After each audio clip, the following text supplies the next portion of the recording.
प्राणनाथ प्यारे की जय सतगुरु महाराज की जय श्री बाईजुराज महारानी की जय सर्वे सुंदर साथ की जय। આજે શ્રી બાઈजुराज महाराणी प्रागट्य दिवस અને એ નિમિત્તે આપણે સૌ સુંદર સાથને ખબર છે કે બાઈजुराज મહારાણી કોણ હતા, કે જેના તનની અંદર કીધું કે અમલાવતીની પરમધામની આતમ હતી। તો આજે કીધું કે આપણે જેને પેલું તન ધારણ કર્યું હતું ફૂલબાઈનું, અને ફૂલબાઈનું તન ધારણ કરીને કીધું કે કેટલી ત્યાગ અને સમર્પણની ભાવનાથી કીધું કે એક પતિવ્રતા ધર્મ નિભાવ્યો। જ્યારે બિહારીજીએ આદેશ આપ્યો કે ફૂલબાઈએ જ્યારે સુંદર સાથને ભોજન કરાવ્યું હતું ને, ત્યારે કીધું કે બિહારીજીએ કીધું કે હવે પછી જ્યારે મિહિરરાજ અહીંયા આવશે તો એને એક નિયમનું પાલન કરવું પડશે,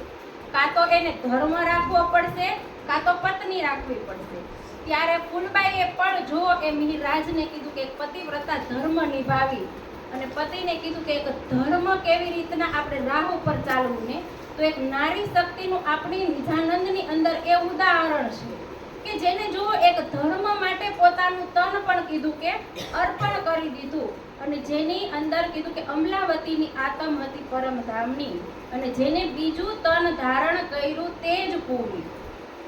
એ જ્યારે કીધું કે એ તનની અંદર પણ એ જ ફૂલબાઈ એ જ પરમધામની અમલાવતીની આતમ વિરાજમાન હતી। હવે કીધું કે એને પન્નાજી સુધી જો એક એવો પતિવ્રતા ધર્મ નિભાવ્યો અને સુંદર સાથને એને કેટલો પ્રેમ કર્યો, તો કીધું કે જ્યારે આપણે સૌ સુંદર સાથ ગમે ત્યારે એની સાથે હતા ને, તો હંમેશા કીધું કે ભોજન પ્રસાદનું કામ બનાવી અને જમાડવાનું કામ ફૂલબાઈ કરતા હતા। કીધું કે એ જ તેજ પૂરી જ્યારે કીધું કે ખંભાળિયાથી નીકળ્યા ત્યારે ત્યાંના રાજાએ કીધું કે સુંદર સાથને પકડી લીધા, અને મિહિરરાજની જ્યારે એને ધરપકડ કરવાની હતી ને, કે પકડીને કેદ કરવાના હતા, ત્યારે કીધું કે જ્યારે જોયું તો કીધું કે આમાં તો મિહિરરાજજી નથી, ત્યારે કીધું કે આ નક્કી એ મિહિરરાજની પત્ની જ છે। ત્યારે રાજાએ કીધું કે જો એ મિહિરરાજની પત્ની હશે ને, તો 8 બ્રાહ્મણો છે એ એની પત્નીનું હાથનું ભોજન જમશે નહીં। ત્યારે કીધું કે એક એવી પ્રથા હતી કે જે ક્ષત્રિય હોય ને એ બ્રાહ્મણો છે એના હાથનું ભોજન જમતા નહીં। ત્યારે કીધું કે તેજપુરી બાઈએ ત્યાં ભોજન બનાવ્યું અને સુંદર સાથને જમાડ્યા। તો એ 8 સુંદર સાથ ફૂલબાઈને તેજપુરીને લઈ અને કીધું કે આવ્યા સુરતની પરમ પવિત્ર ભૂમિ ઉપર, અને સુરતની પરમ પવિત્ર ભૂમિ ઉપર આવ્યા એટલે સુંદર સાથની એ બહેન બની ગઈ, અને સુંદર સાથે કેવો નાતો નિભાવ્યો જુઓ।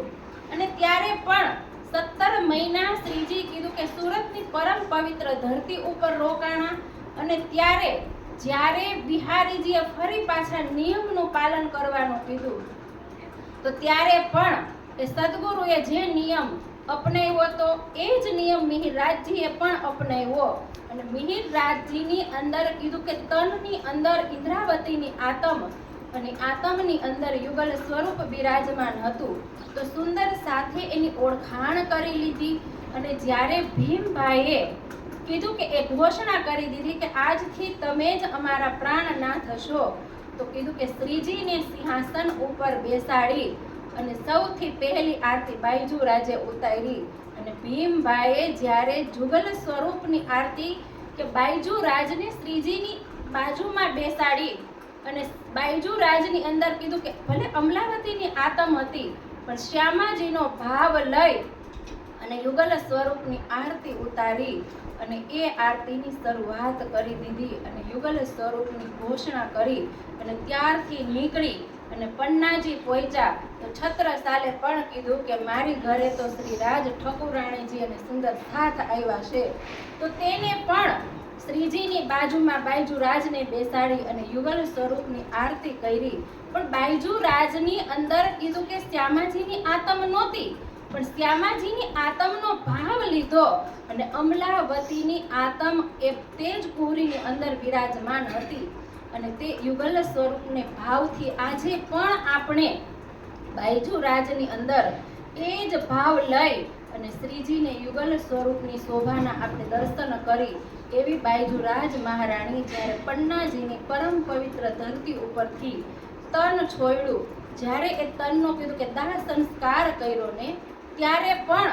સુંદર સાથ એટલો બધો પ્રેમ બાયજુરાજજીને કરતા હતા ને કે જેને પોતાનું સર્વસ્વ સમર્પણ કરી દીધું કે સુંદર સાથે જલતી ચિતાની અંદર કૂદી અને પ્રાણ ત્યાગી દીધા એવી આપણી તપોમય કીધું કે જે બાયજુરાજ મહારાણી જેનું સમર્પણ ભર્યું જીવન, ત્યાગમય જીવન, આજે આપણે એ જ સંદેશ આપે છે કે જાગણી કાર્યની અંદર આપણે કેવા નિસ્વાર્થ ભાવથી, કેવા ત્યાગમય જીવનથી, કેવા તપમય જીવનથી આપણે તારતમ વાણીને આ સંસારની અંદર ગુંજાવવાની છે. તો એ નારી શક્તિનું એક આપણું એવું ઉદાહરણ પ્રશસ્ત કરી અને આપણે સૌને એક પ્રેરણા આપી ગયા એવા બાયજુરાજ મહારાણીના ચરણોમાં કોટી